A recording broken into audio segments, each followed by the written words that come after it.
Yes, ready, start.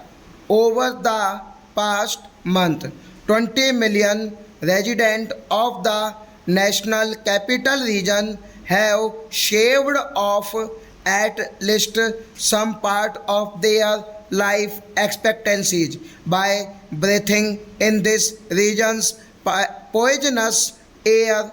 Not only is this one of the most pressing public health disasters of our time, it can also choke hold major initiatives of this government such as the Make in India campaign and the ease of doing business rankings being promoted internationally, which rational international player would want to put his or her health in risk to come to the most polluted place on earth to do business.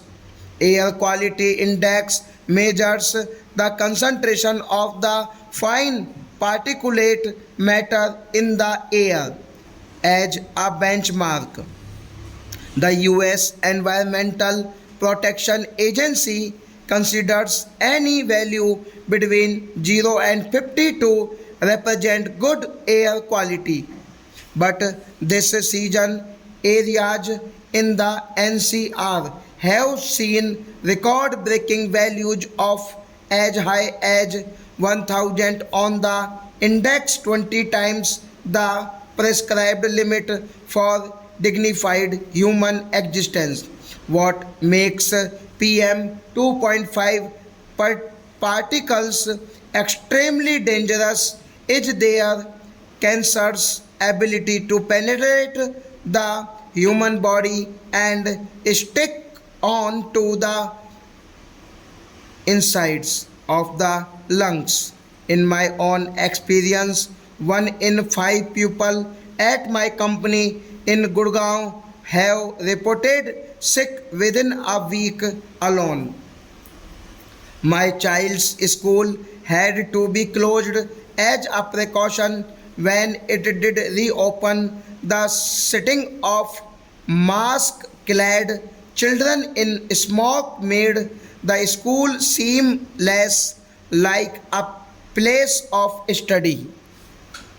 As a parent, I feel awful that my child has to breathe this air because I made Delhi my home.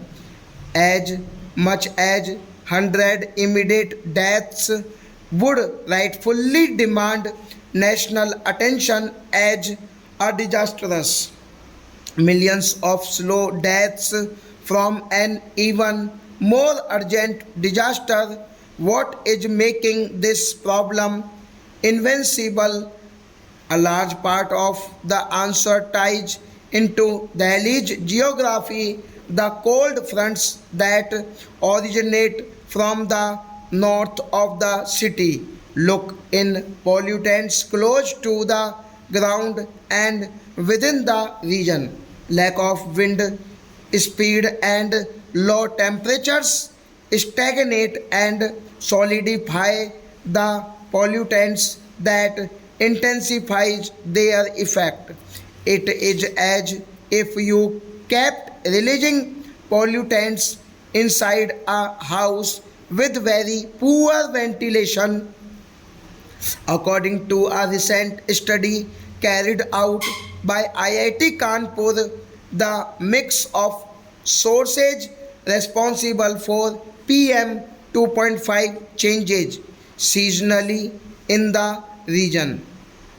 In winters, vehicular emissions account for 25% of PM 2.5. 30% is accounted for any by others. Stop.